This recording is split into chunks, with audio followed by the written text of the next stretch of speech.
With us tonight. I know you have been crisscrossing the state, doing a lot of work, and I've had the joy of speaking with most of you several times, and I appreciate very much tonight that you have come down. Now, one of the things you might recognize is that since there are 7 people, we were thinking about this a lot over the last month or so. If there are 7 people, each one answering for 2 minutes at a time, and I take 1 minute, say, to ask the question, that is a quarter hour per question. And so we are going to try to move rapidly, but I do want to also leave a little time for you to give just some closing remarks at the end. And so we are going to start on my left and go through. I will alternate those questions as we go through and then give everyone the opportunity to speak. So we'll start with personal views on governing. And so we'll start with you, Mr. Christensen. And it's this: the phrase separation of church and state is frequently invoked in debates surrounding public policy. Some choose to ignore the original meaning of the phrase, which was to ensure that there was no established Church of America, and instead imply that people of faith should set aside their moral convictions when governing. If elected, would you govern according to moral convictions informed by your faith, or should those convictions be set aside in public office? And do you believe elected officials bear moral responsibility for the laws they advance, oppose, or permit? Please explain. The way I look at it is this: my moral code, my faith, and the way I've led in the federal government, both in the military and in the federal government civilian side, it's inseparable. It's part of who I am. It's my character, it's the culture, values, and traditions I learned growing up in Wyoming. And I'm going to share with you a quick example of that. I've shared my faith publicly, and it's guided my decisions. March 20th, 5 a.m., 234 soldiers of my cavalry squadron are 34 minutes from crossing the berm and going into combat as we invaded Iraq. I invited those men and women around me for a moment of prayer. We were 34 minutes away from starting combat. Tanks are going to roll. We bowed our heads. We asked for the presence of the Holy Spirit.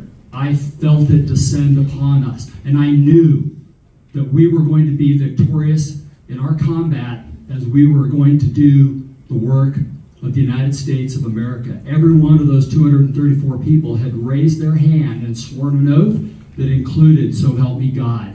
And there we were at that moment. I have professed my faith. It has guided my decisions that I've made both in the military and in the federal government. It is exactly what the moral code is. The laws that we pass, we are accountable for those, and we are accountable before God. God will judge us on how we act, and if we do not uphold His will, then we are not living in accordance to His will. Thank you very much. Mr. Freeze. That was fantastic. That was wonderful. I'm moved. I'm sorry. I'm just moved by that. I would have to say that I agree entirely that this is our moral convictions are the center of who we are. I think I really found that when I moved to Wyoming. I was baptized in the Shoshone River and really built a life here. My daughter's with me.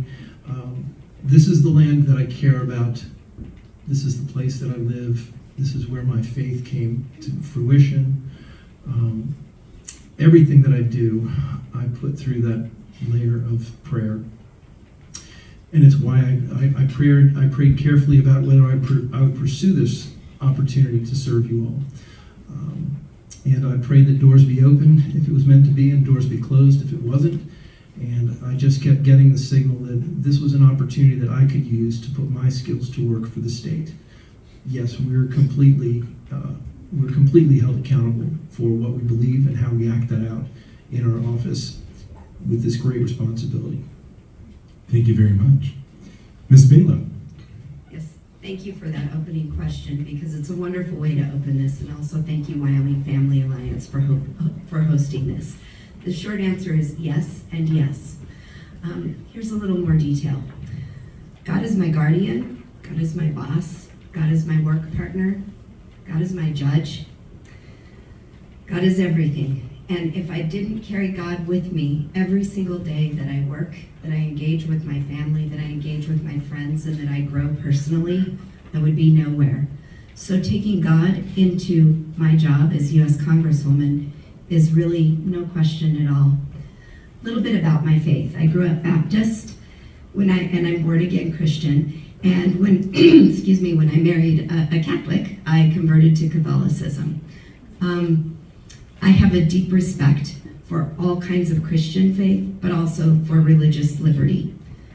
That is so important when you are working alongside colleagues from literally all over the world who are American citizens, to not only carry your faith, but recognize that people of other faiths are carrying with them their God as their guardian. We should never check our faith at the door. We should always carry it with us. We can do that quietly, peacefully, or we can choose to use more of a voice when we carry God with us. Either is absolutely okay. Thank you. Thank you very much. Mr. Gerald. Yes, sir. Thank you, Nathan. Is it Gerald. Thanks for helping me. It works out well Yeah. one way or the other. Thank you, Nathan. Yeah, I appreciate it. Thank you, Nathan. Thank you to the Wyoming Family Alliance, and thank you to everyone coming out, spending time in your evening to come listen to all 7 of us. My wife Alex and I are both practicing Catholics. Our faith is deeply important to us. It's not just a campaign plank, but it's how we seek to live our lives, and it's the moral foundation for how we live, but also how I would like to govern, given the opportunity to be the next U.S. representative.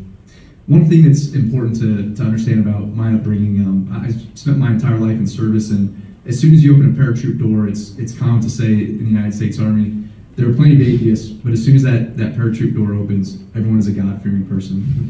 And that's simply to say, as times get tough, we all look to God. Whatever challenges we face, whatever's up next for the next 250 years, we look to God and our Judeo-Christian foundation. There's a statue of a man sitting in the House chamber, and it's the only statue that looks directly at the Speaker of the House in the dais. It's Moses, the original lawgiver. And our national motto is, "In God we trust." That says it all. For us, God is the foundation of this nation, and it's what will see us through for the next 250 years. So I just wanted to simply close by saying there's a division of church and state, but only insofar as there's no state-mandated religion. We, as a moral country, we need those virtues in order to carry us forward and to ensure that the laws that are governing this country of 340 million, and so that we can sustain that, are informed by our moral and divine creator. Thank you. Thank you very much. Mr. Chapman. Thank you. Thank you, everyone, for allowing me to come today and meet all of you. It's my pleasure. It's my honor. Our moral convictions are not something that we can negotiate. We have to stand pat on our Christianity, and we have to make certain that we can look in the mirror, look at our family, look at our friends. And further, we have to make certain that when there's an issue, and one of you has an issue that affects your religious rights, that we're there to help you. That's our job. So, yes, we have to stand pat to our moral convictions in legislation, but we have to go further. We have to make certain that yours are protected. So, thank you. Thank you very much. Now, almost called you Bo. Senator Beitman, I know you're president of the Senate. Rather than call you President Beitman through all of this, just to have that sense of equality, I'll just refer to you as Mr. And the same also, Mr. Gray, I know you're Secretary of State, but just to make sure that everyone's called with that same title, I'll call you Mr. as I've well. always been Chuck. We're fun. Very good, thanks, man. I had the joy of serving with you both.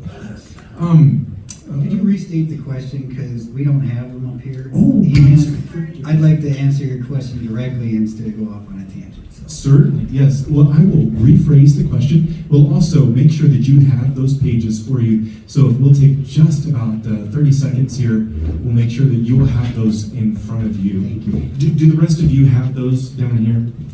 Very good. Thank you. All right. Thank you so much. I apologize for that. And I'll restate the question so that you'll have it straightforward. The phrase separation of church and state is frequently invoked in debates surrounding public policy. Some choose to ignore the original meaning of that phrase, which was to ensure that there was no established Church of America, and instead imply that people of faith should set aside their moral convictions when governing. If elected, would you govern according to moral convictions informed by your faith, or should those convictions be set aside in public office? And do you believe elected officials bear moral responsibility for the laws they advance, oppose, or permit? And please explain. Great, thank you. And yes, I would absolutely govern according to my faith and my moral convictions. When Thomas Jefferson wrote this letter in 1802 to Danbury Baptist Church, that's what got twisted. And you hear liberals, even Republicans now, try to say that's part of the Constitution. I don't know how many times I've heard that. It's so inaccurate.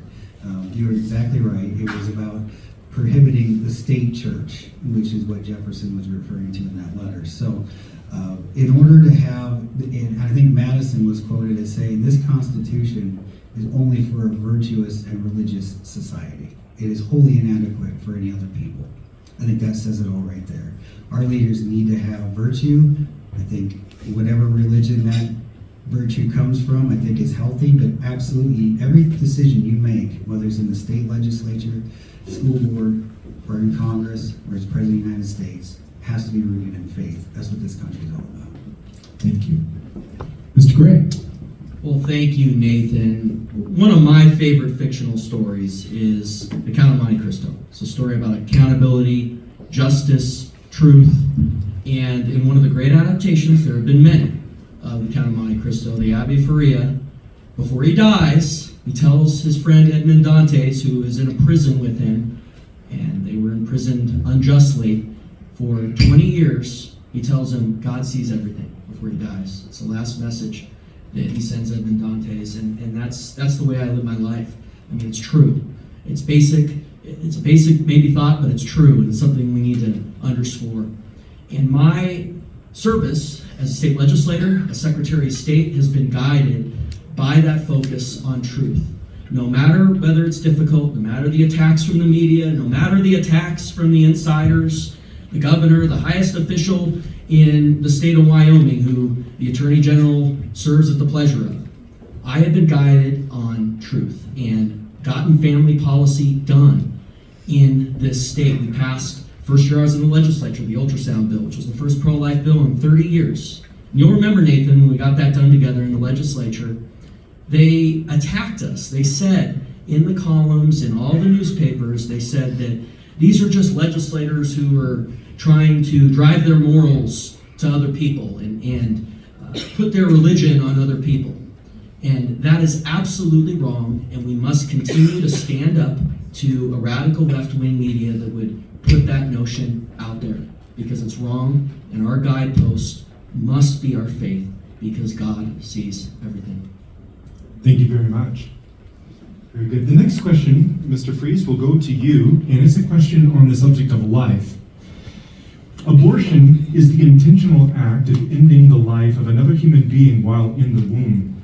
Do you agree with that statement? And if so, do you support any exceptions to legal protection for unborn children? And would you please explain? Thank you. Life begins in conception. No exceptions.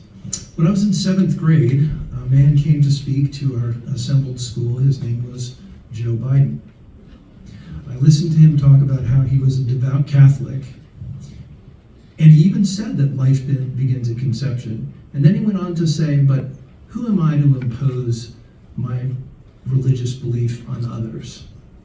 And I think that was the moment when I became pro-life, because I saw the utter inconsistency in saying one thing and then enacting policies going the other way. Because when you enact policies that not only allow for abortion, but compel others through their tax dollars to fund it, you are compelling others to follow really an evil faith.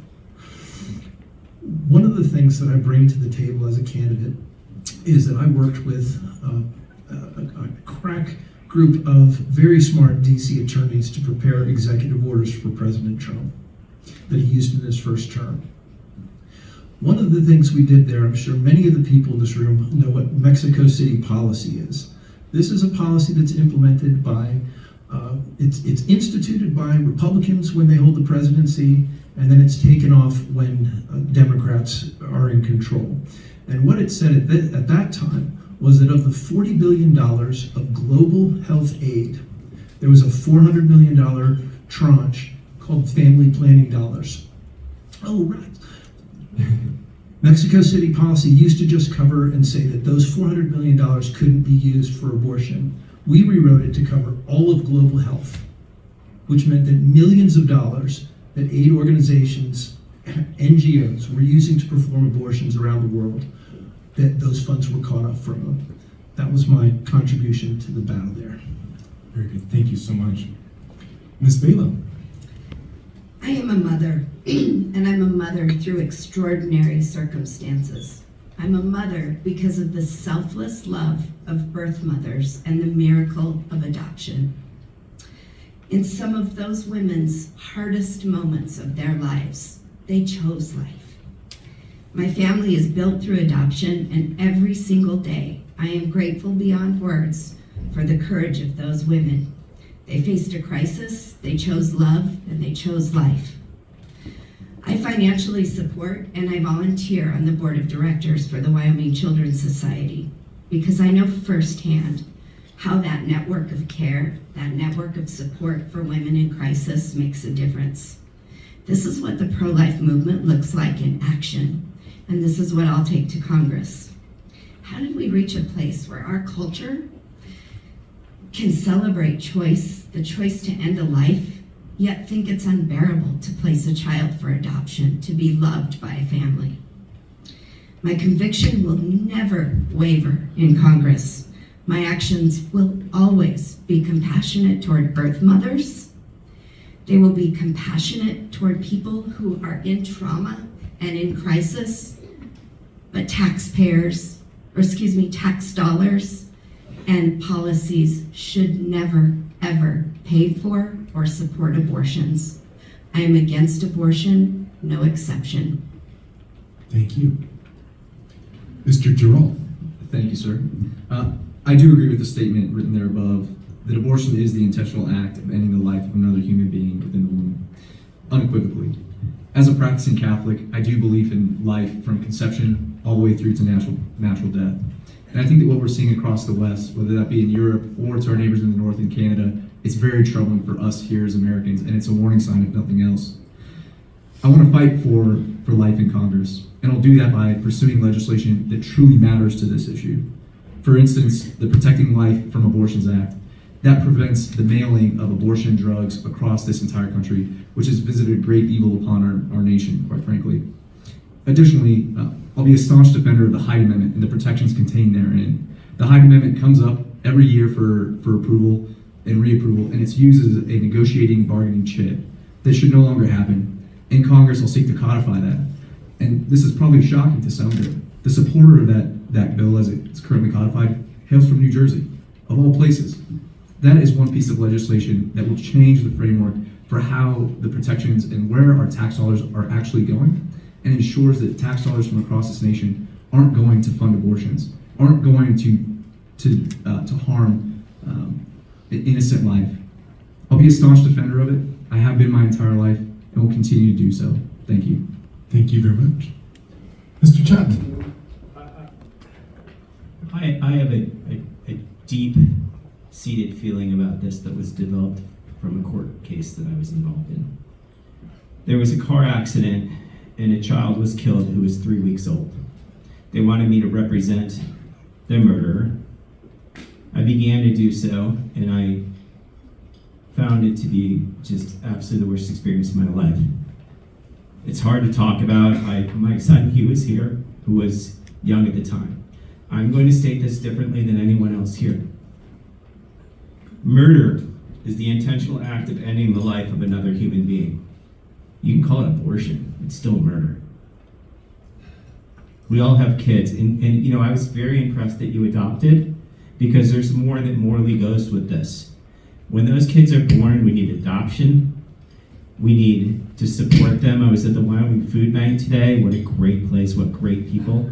And I was overwhelmed with the amount of food and supplies. Walmart is an amazing, amazing partner to them. They must have had 500 dozen eggs? I mean, it's amazing in a world where you can't get an egg. I mean, you can, but, take out the mortgage. Anyway, my point is it is illogical to any human to stand up and state to me that abortion is not murder. And I'm not willing to move on that. You can't use federal money for that. You should not be using the United States Post Office for that. You should not be crossing borders. It's murder. Thank you very much. Mr. Button? Thank you, Nathan. Yes, I agree with that statement. And no, I do not personally support any exceptions to life. As a congressman, my role will be much different than it has been in the last 10 years at the state legislature. Thanks to Dobbs, that decision is now right squarely before us here in Wyoming at the state legislature. And we have a lot of work to do. We've passed numerous pro-life bills in Wyoming. I've sponsored or co-sponsored almost all of them, or been a co-sponsor in almost all of them. I've won awards for my pro-life record. My pro-life record is not even debatable. But here we are with basically abortion on demand in Wyoming. This is a state's issue now, and it's important that state legislators get it done. We probably need a constitutional amendment at this point, so I encourage those running for office to get it done now that I'm leaving the legislature. But as far as what I can do in Congress, absolutely no taxpayer funding for abortion, no trafficking of abortion pills across state lines. Those are things we can do in Washington, D.C., but this is now a state's rights issue. Good. Thank you very much. Mr. Gray? I'm 100% pro-life. Agree with the statement, and I'm opposed to any exceptions. No exceptions. I'm 100% pro-life. And the pro-life issue was one of the big motivators in me getting involved in public service about a decade ago. Bob Brechtel from West Casper was one of my mentors, and he fought so hard in the legislature to get pro-life legislation to the finish line. And in 2017, the first year that I was in the legislature, we got that ultrasound bill to the finish line. I was proud to be the lead sponsor of that. And then in 2019, when I heard a rumor that UW was funding abortion in their student plans, I got to work and I told the Legislative Service Office to ask UW formally whether abortion was being funded in their student plans. And the university came back and they admitted to it, although the rumor is the person who drafted the memo was later fired, but they did admit to it, and we put a nice little rider. We came up with a way. How are we going to stop this? It was a budget session, so we came up with a way to put a little rider on their budget that says that if they continued this practice, they wouldn't get a cent of state dollars. And of course, that nipped it in the bud when we got that in there. So I have a track record of getting these things done. It is not just talk for me. Talk is cheap. I have that track record. And at the federal level, we need to have a national pro-life policy. I disagree with Senator Biden in saying that there's no role for the federal government in putting forward a national pro-life policy. And there should be no federal funds for abortion in any way, and we need to have real action by the Congress on this issue. Thank you very much. Mr. Christensen?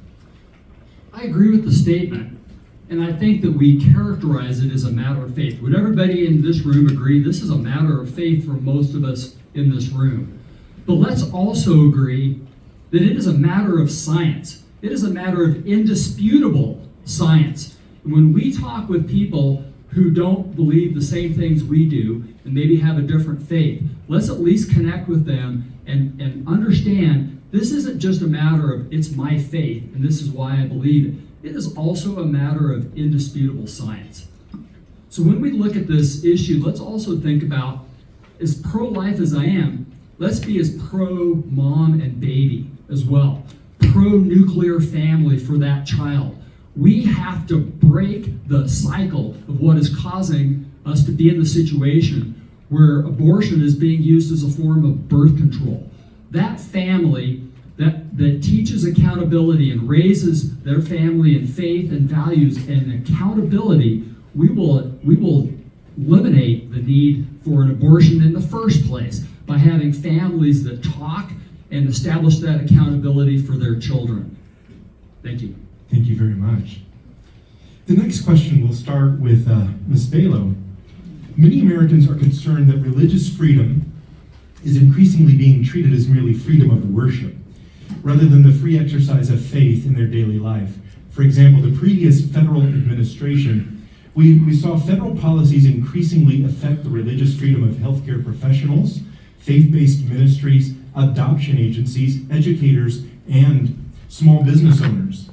In the U.S. House of Representatives, how will you ensure that Americans are free to live and work according to their faith without fear of government coercion or retaliation? Yeah, thanks for that question. I think all of us up on this stage are going to agree that limited government and a government that governs the closest to the people is the very best. When government grows, as we've seen it grow over the last decades, that's when decisions and policies like this can take shape, and it's very, very dangerous. So number one, and a little less personal, is limited government to ensure that this doesn't happen. As I mentioned, I'm a born-again Christian. I'm also a confirmed Catholic. And religious liberty matters for everyone. I've had the privilege in my life of spending time with friends and neighbors of many, many different faiths. Right here in Wyoming, I had the honor of attending the opening of the first LDS LDS temple in Wyoming. I've also shared Shabbat with a rabbi and his family right here in Wyoming. And both of those experiences caused me to grow stronger in my Christian faith, and I'm so grateful for the diversity of religion that we have and the freedom to practice whatever we want. I think Wyoming agrees with that too. We're all about faith, family, firmness, friends, and our neighbors. We also have a really good sense of what it means to be a libertarian and let people live the life that they want.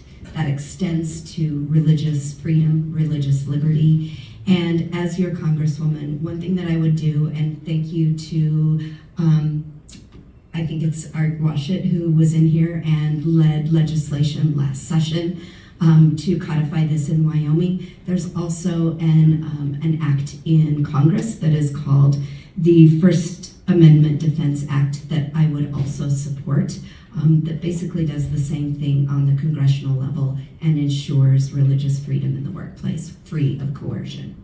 Thank you. Mr. Giroux. Having fought overseas to defend our rights, this is something that's deeply important to me. And I think our founding fathers placed this First Amendment appropriately because they wanted to signify the importance of religious freedom and religious liberty here in our nation as a bedrock principle. We don't have to look very far, but there are cases like Little Sisters of the Poor, or even Jack Phillips with the Masterpiece Cake Shop case. They had to defend their religious liberty all the way up and fight that to the Supreme Court of the United States. That shouldn't happen, not in the United States of America.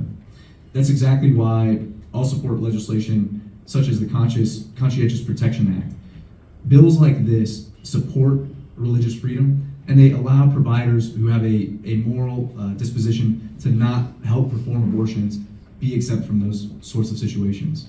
Meaningful, tangible legislation that protects people and their religious liberty here in the United States is important, and Congress has an important role in doing that.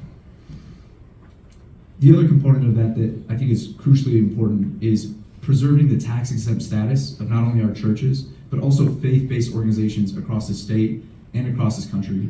That can be done through Congress, and it can be made permanent as well, so that families have predictability going forward, and they don't have to worry from budget cycle to budget cycle or the machinations of Congress and their inability to get along in a particular year. This is, like I said, deeply important to me, and I don't think Americans should have to choose between following their government and following their God. It's my goal, my hope, that Congress can get its act together, and I hope to be a part of that solution. Thank you so much. Mr. Chapman. Thank you. Thank you. My family came from England. They were Quakers. Everything they had in the world was taken from them. I've seen the jail cells that are preserved where they served time until they were able to come into the United States. That being said,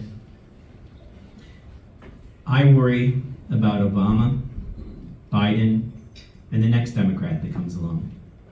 Because they will misuse the Department of Justice like they misuse the IRS to attack our institutions. They are better with nonprofits in using legal nonprofits, the Washington elites, than we are. So we have to be sharp. We need to prepare for this inevitable situation, and we need to work together.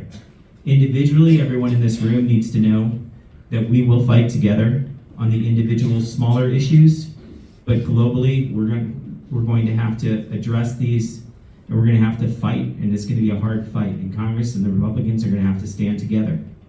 I also want, with my last 55 seconds, to point out how smart President Trump was. Some people say that he doesn't always listen. He listened very well to pick the right Supreme Court justices to move us forward with our agenda and to make certain that all of our rights are protected and everyone's rights are protected. And I think that is his biggest and most amazing achievement. Thank you so much. Mr. Bagley. Thank you, Nathan. Yeah, that's a good segue to what I was going to say is a lot of this, the First Amendment's very clear. Do we need more legislation to codify the First Amendment? I don't think so, as a constitutional conservative. But depending on what that legislation looks like, whether it's a Religious Freedom Restoration Act type of legislation that we passed here in Wyoming, we'll take a look at it. But I'll tell you what Congress does have is the power of the purse. And if these agencies are acting in a way that is violating people's rights, especially their First Amendment rights, you defund them immediately. And until they get their act together, you don't give them the money. That's the most powerful power Congress has right now. And then the other thing we can do is, obviously we're not in the Senate, but Frank said about the Supreme Court justices, absolutely. That the fact that all these cases have had to go to the Supreme Court, and the poor baker from Colorado has had to have his life savings drained to protect his First Amendment rights is sick. And America is in a bad place when that has to happen. And that's a failure on our judicial system. Clear and simple. So we need to support good, strict constructionist jurors to the bench. Thank you very much.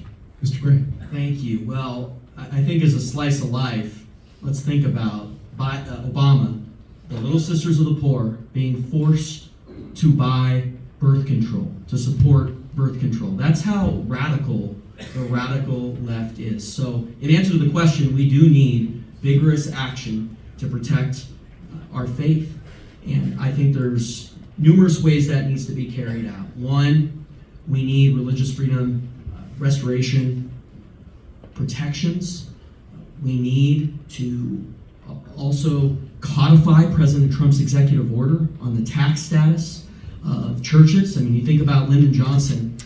There's been a lot written about this, but when he won his big victory in '64, Nathan's an historian, Lyndon Johnson brought through a wave of changes to try to prevent churches from being able to be involved in the public sphere, because he was upset that they opposed him in his election.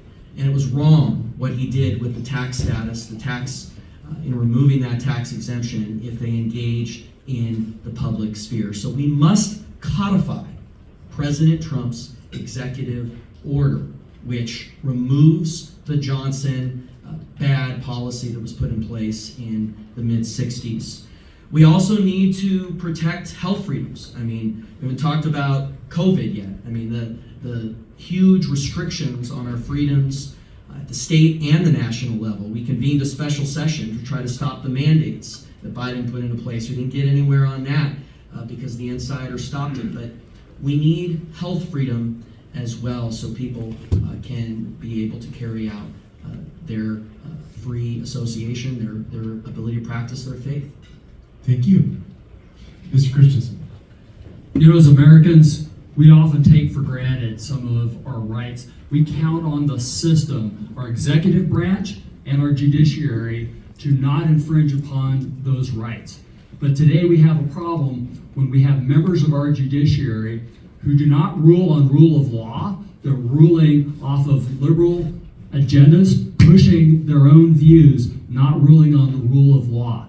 The House of Representatives has an important role, and that is to hold judges accountable who are not ruling on the rule of law. They are the ones that have to protect us, our liberties. They're the ones that make sure that the members of the executive branch are not doing crazy things that we saw during the Obama and during the Biden administration. I'm going to give you an example of that. I was a district manager in the Bureau of Land Management, and I was briefing a political appointee in the Biden administration. I had missed the previous meeting, and I shared that I had, with my wife, been out for my daughter's graduation. I was sharing a moment of joy, and also explaining why I had missed the previous meeting. A hush fell over this moment, and the political appointee told me how offended she was at what I had just said. I was taken back. What did I just say that was so offensive? Said, that is not your wife or daughter. That is your spouse or your child. I was so appalled. That is my choice. That's my family, and nobody is going to get between me and my decision on how, that's between my wife and my family, on how we do that. We can't allow those types of people to be in our government, and we can't elect people that won't fight for those. In Congress, I will never allow that to happen. Thank you very much. Mr. Freeze. He's pointing to exactly the main thing. To ensure that Americans are free to live and work according to their faith without fear of government coercion or retaliation. Our battle is against the left. A Bill Clinton Democrat does not seem to exist anymore. Maybe around Wyoming I meet a few. But the Kamala AOC Democrats are an entirely different breed of person. I think because they don't believe in God, they believe in man as God. And a man can be perfected by great policies. If they can just tell us all what to do, everything will be right. As you mentioned, wanting to control our language, wanting to rewrite how we're supposed to refer to people with pronouns, telling us that men can turn into women and that boys belong in girls' locker rooms. The insanity of the left, I have to say, it's felt like a breath of fresh air to have Trump in there and to have pushed back on a lot of these, and that they're not in the headlines so much. But they are waiting, they are regrouping, they are strategizing. They are preparing for their next opportunity to come at us with twice the amount of force, because they fundamentally don't believe in America. They have some crazy vision of how the world ought to run, and I can't even get to the bottom of it. But that's the kind of person that I've been fighting all my life. We were under the Obama administration. My dad was threatened with being locked up under some provisions because he had gone and tried to advise our senators that we should be sending weapons to the Kurds as they were fighting ISIS. I'm well aware of another part of this that has to happen is we have to give the executive more power to remove government employees who are clearly in there working against America. Thank you very much. The next question will actually start with you, Mr. Gerald. The last one was Ms. Baylor, just double checking here in my own mind. Families are the most basic building block of society. And government can either support or hinder families' rights to make the best decisions for their children's education, public spaces, and in child rearing. What do you think the role of government should be in supporting the family to make independent decisions regarding their children's education and role in public spaces and in child rearing? I think a Wyoming Family Alliance candidate for might be the right place to invoke Aristotle. Of course. So he was right in his observation that the family, the nuclear family, is the fundamental core building block of any political society, not the government. So to answer your question more directly, it's the parents who are first and last in that child's life. They'll see that child, they'll rear that child all the way through their life, and hopefully their relationship evolves over time. In Congress, again, here's another role for them, that we should be protecting parental rights, leaving those decisions to the parents so they can make the best decisions on behalf and with their children as they progress throughout their life. We should keep male out of girls' sports. But it goes beyond that, and having served in the military and seeing discussions behind closed doors in the Pentagon or on Capitol Hill, working in federal policy, it goes further. Our federal government and our departments and agencies shouldn't be environments for social experimentation or social change. Taxpayer funds should not be funding transgender transition surgeries or anything like that. It's not the place for it. I'll oppose any federal funding that does support efforts like that, because the mission and the focus of our federal government should be limited in its scope, in its practice, and it's not what the American people expect from their tax dollars. I'll fight to defend that. I think it's important, and it violates the natural law and order. And I don't have any more Aristotle quotes, but I'll end there. Thank you so much. Mr. Chapman.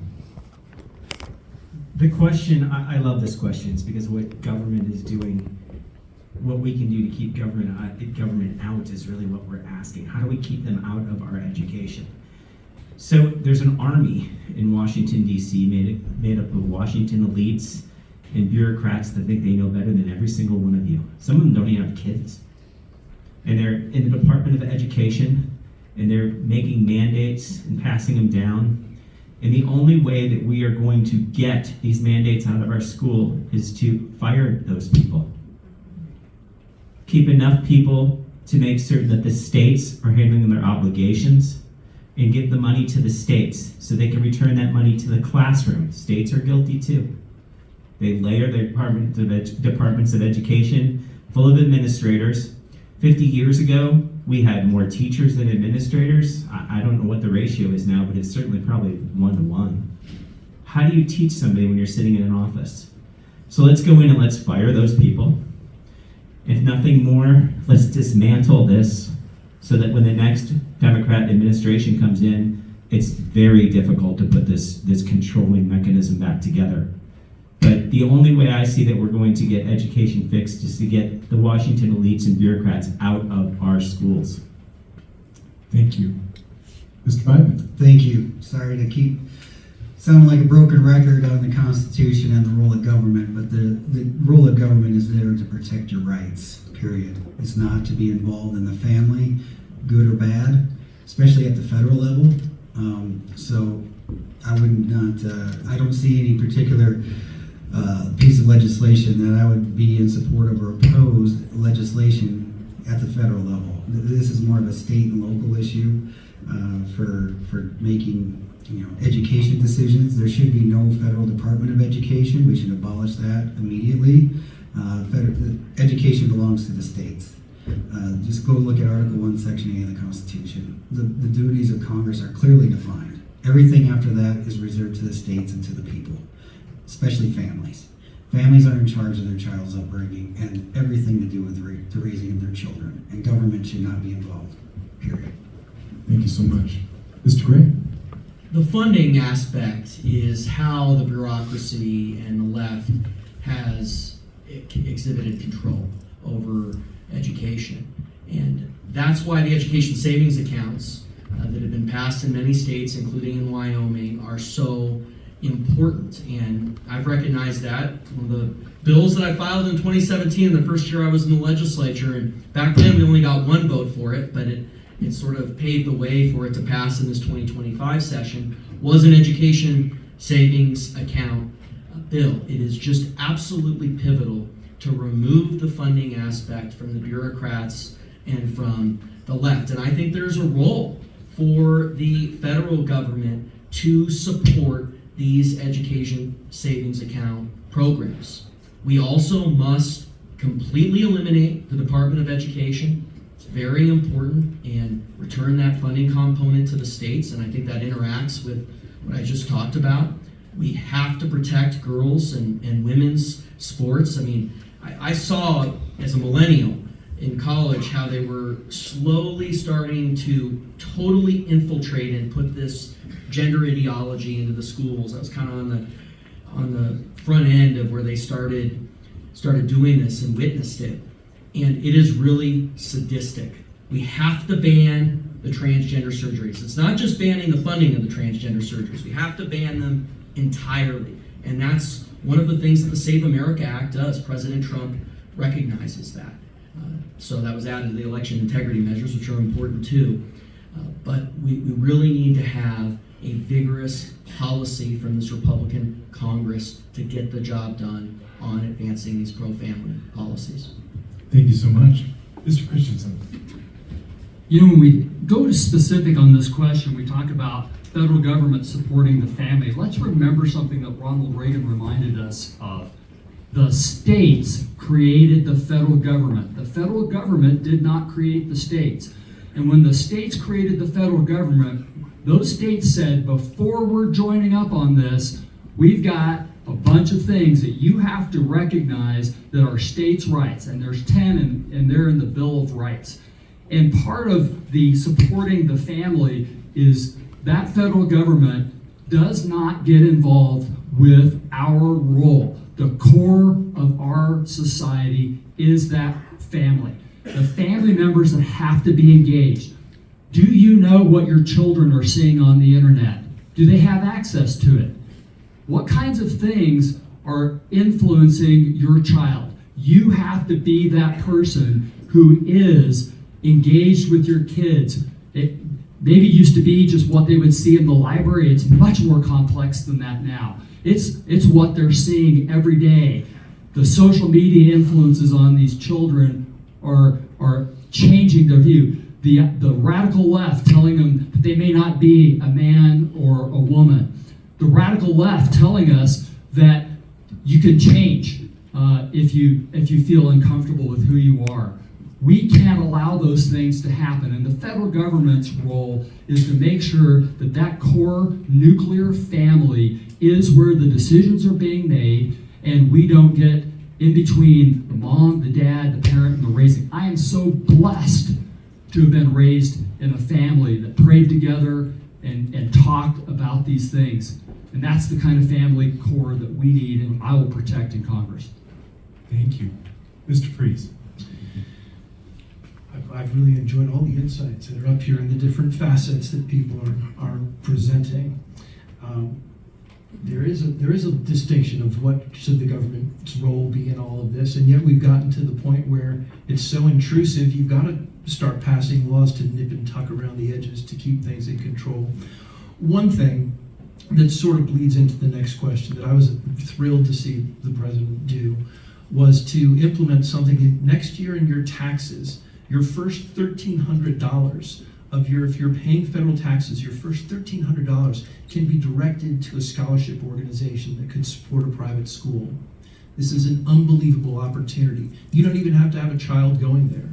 But you could, as we are educated about this, we could drive a lot of funding to schools that were teaching the kind of principles, the kind of ethics, the kind of morals, so that we wouldn't have out-of-wedlock births, because they'd be learning the principles of responsibility. Abortion could go away as an issue if men behave responsibly.